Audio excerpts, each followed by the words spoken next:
Olá, tudo bem? Como nós recebemos diversas solicitações no nosso site saberali.com.br relacionados aí a como a pessoa deve realizar o seu cadastro para iniciar as contribuições previdenciárias ao INSS, tanto quanto contribuinte individual, quanto também como contribuinte facultativo. Então, nesse vídeo nós vamos esclarecer três coisas. Primeiro, qual a diferença entre contribuinte individual e contribuinte facultativo? Segundo, como realizar as contribuições previdenciárias e quais os códigos para preencher a GPS, Guia da Previdência Social. Nós vamos esclarecer também como que se preenche a guia de forma correta e adequada para evitar prejuízos com o pagamento das contribuições de forma equivocada. E por fim, nós vamos esclarecer qual a diferença do plano normal e do plano simplificado de previdência social, ou seja, qual a diferença de realizar as contribuições sobre 20% ou sobre 11% e quais são as suas consequências e benefícios concedidos.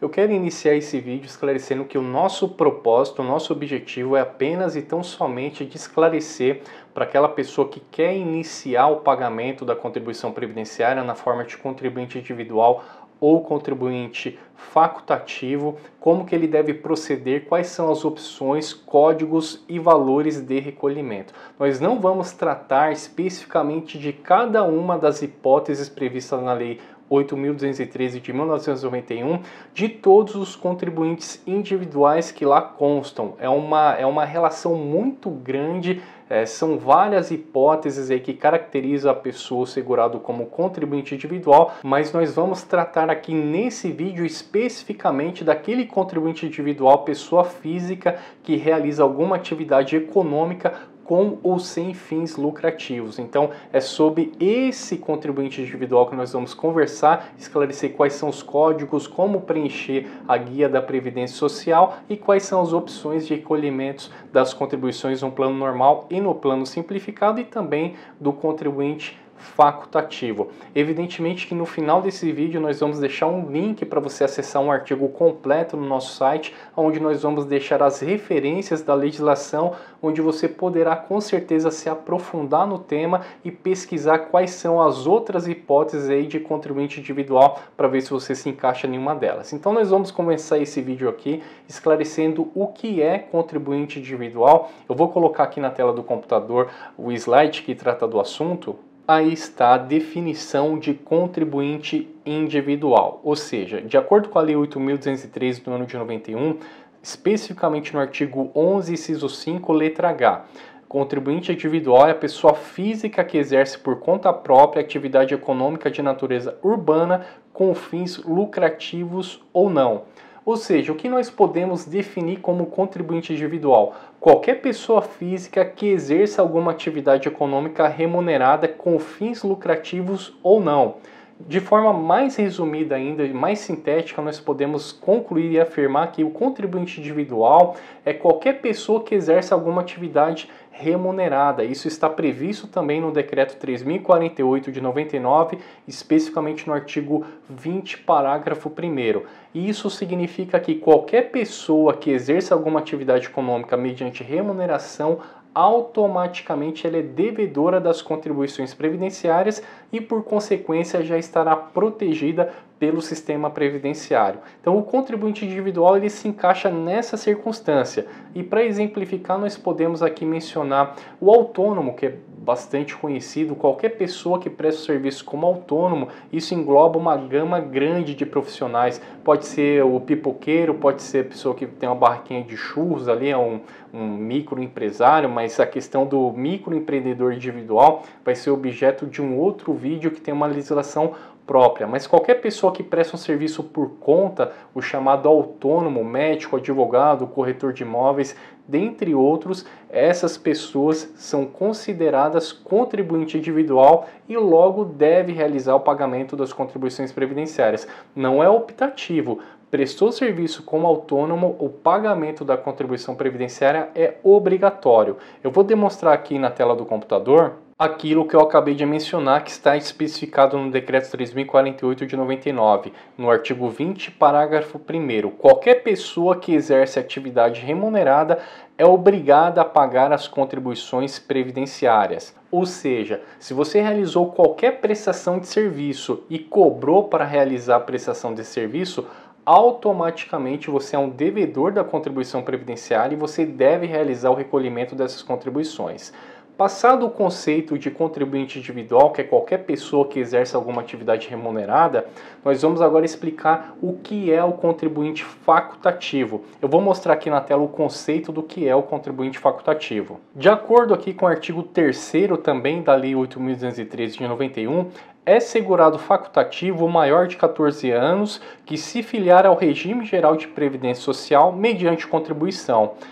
Só que tem um detalhe muito importante em relação a esse conceito que consta na Lei 8.213. Se você consultar na internet, no Google, é muito simples, basta digitar artigo 13 da Lei 8.213 de 1991, automaticamente você vai cair no site do Planalto Federal, onde você consegue visualizar toda a legislação brasileira, especificamente a legislação inerente à área previdenciária. Lá você vai encontrar a idade de 14 anos escrito no texto legal, no artigo 13º da Lei 8.213, mas é muito importante observar que esse dispositivo se encontra desatualizado de acordo com a Constituição Federal, principalmente com a emenda 20 do ano de 1998, que estabeleceu 16 anos de idade para que a pessoa tenha a possibilidade de iniciar o pagamento das contribuições previdenciárias como contribuinte facultativo. Para exemplificar o que é o contribuinte facultativo, é toda aquela pessoa que pretende de forma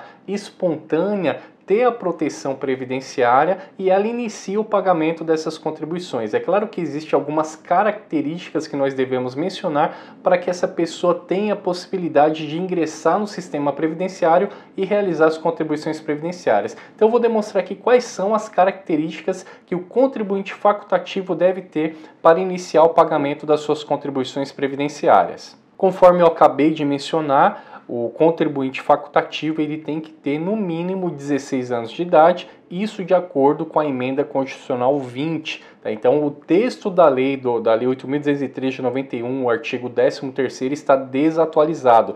Aumentou de 14 para 16 anos após a emenda constitucional de 98. Outra característica para a pessoa realizar o pagamento das contribuições previdenciárias como facultativo é que ela não pode exercer atividade remunerada ou participar de regime próprio. Eu quero abrir aqui um parênteses nesse tópico, dessa característica, porque isso é muito importante. A gente já se deparou com bastante pessoas no nosso escritório, principalmente servidor público, que com o propósito dele obter duas aposentadorias, e isso é permitido, uma no regime próprio e uma no regime geral, ele simplesmente começa a realizar as contribuições previdenciárias na qualidade de contribuinte facultativo. Porém, a Constituição Federal, artigo 201, parágrafo 5º, proíbe de forma muito clara que qualquer servidor público, qualquer pessoa que está vinculada a um regime próprio, está terminantemente proibida de realizar o pagamento das contribuições previdenciárias na qualidade de contribuinte facultativo. Então, embora é uma informação que esteja ali prevista na Constituição Federal, nós nos deparamos diariamente com várias pessoas que são servidores públicos em várias esferas da União, do Estado ou do município, e mesmo assim essas pessoas, esses servidores, realizam pagamento aí por vários anos como contribuinte facultativo, que é proibido, e acaba tendo um grande prejuízo em relação a essas contribuições, uma vez que só é possível a pessoa realizar contribuição previdenciária quando ela já participa do regime próprio como contribuinte obrigatório, ou seja, até como contribuinte individual, um autônomo, digamos que ela tem uma atividade no serviço público e desde que seja permitido e compatível, ela pode também prestar um serviço fora ali do seu serviço público. Nessa condição, ela vai ser uma contribuinte obrigatório, vai ser devedor das contribuições previdenciárias também para o regime geral e dessa forma ela pode sim realizar a contribuição em ambos os regimes. Agora, se esse servidor público realizar a contribuição como contribuinte facultativo, ele vai ter sérios problemas para recuperar esses valores pagos para a Previdência Social. Então, dando sequência aqui nas demais características, outra questão muito relevante é que a filiação se dá por vontade própria com a inscrição e pagamento da primeira contribuição sem atraso. A questão da filiação e inscrição é uma questão muito polêmica que eu não vou entrar aqui nesse vídeo porque isso aí é tema para um vídeo separado. Mas de forma resumida, a pessoa que pretende iniciar a proteção previdenciária, ingressar na Previdência Social Regime Geral na qualidade de contribuinte facultativo de forma espontânea, ela deve realizar o seu cadastro junto ao INSS, que seria a filiação, e a inscrição, que é feito quase que no mesmo ato, assim como ela deve realizar o pagamento da primeira contribuição previdenciária sem atraso. Então, essa pessoa, de forma resumida aqui, o que caracteriza o contribuinte facultativo. Primeiro, tem que ter 16 anos. Segundo, ela não pode exercer atividade remunerada e também não pode ser, digamos assim, servidor público, não pode estar participando de um cargo público. E terceiro, ela tem que fazer a sua filiação e a sua inscrição com o recolhimento da primeira contribuição sem atraso. Preenchendo esses requisitos, essa pessoa estará protegida pela Previdência Social na condição de contribuinte facultativo. Existem duas formas, tanto do contribuinte individual autônomo quanto o contribuinte facultativo, desempregado, estudante, a dona de casa.